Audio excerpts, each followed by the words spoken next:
Эрдэнэтуяа 2021 онд Орос улбаны улсаас Сфинкс үйлдвэрийн муурыг 5 сая төгрөгөөр захиалан авчээ.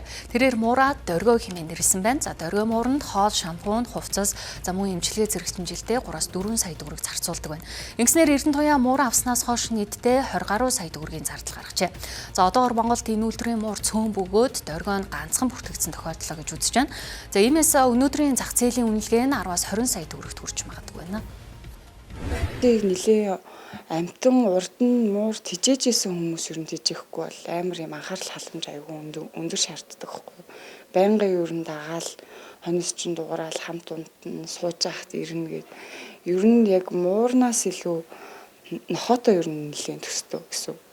Нохоо ч нэг арай жоох юм нэг ирч хүчтэй байдаг шүү дээ. Ер нь тиймэрхүү хандлагатай.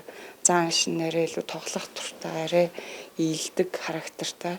Тэг яг нөгөө энгийн стритүүд чинь болохоор жоохон юм бишүүрхүү ч юм уу. Нэг хайлын муур зурчин, нэг амархуу амтан дээр тоорж ирдгүү ч юм уу. Сфинкс бол нэлийн юм экстраверт зан характертай санагддаг ер нь. Тэгэхээр ер нь нэлийн туршлагатай хүмүүс ахгүй бол ганцаард нь эсвэл жоохон юм хантай ч юм уу тижээж мэжээгээл. Тэг хүүхдтэй бас айл авал бас айгүй хантай ээж магадгүй тоглож моглоо. Тэг хүүхд нь жоохон том байхад нь л муур хантай авал зүгээр аа. Нэг шуудаа хоолч нь 10 кг хоолч нь бараг 300 орчим мянган төгрөг. Тэгээд жилд 2 энүү 2 хагасыг идж байгаа. Тэгээд давхар бас энэ чинь нэг амттай бас эдэн снэк авдیں۔ Тэгэхээр бараг сая мая орчим, сая гар маран ч юм. Тэгээ ер нь бол эмнэлгийн зардал марлгээ ер нь нэг бараг макстай нэг сая 500 мянган төгрөг жилд бол зарцуулагдана гэж ойлгож болно.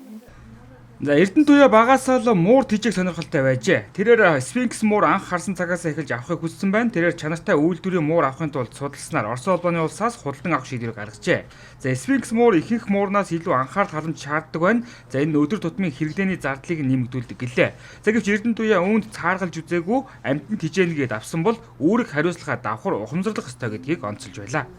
5-аас дээшээ байвал зүгээр. Гэхдээ 5 ч гэсэн ер нь бол бага баг.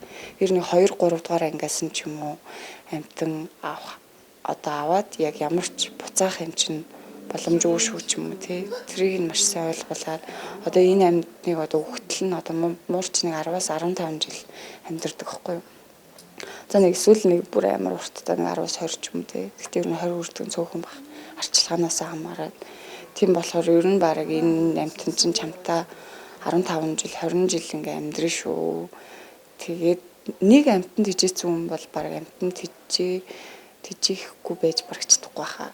Тэгэхээр эсвэл зүгээр сэтгэл хөдлөлөөр авчаа болчдөг юм гэж байна. Гэтэ тийм тоглоом биш үү л гэж хэлмээр санагдаад байна. Тэгээ гудмаар дүүрэн муур зур.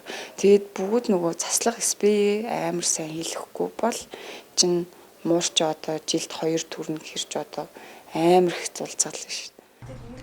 За Сфинкс муур нь олоход хялбарч дэлхийн хамгийн үнэтэй муурны нэг юм. За цэвэр үйлдвэрийн Сфинкс ихэвчлэн $2,000-аас $5,000 үнэтэй байдаг байна. За зарим тохиолдолд үүнээс ч илүү өндөр үн хүрдэг байна. За мөн тэд эзнээ хүлээж хэдэн цагийн турш хаалгаа манаж чаддаг байна.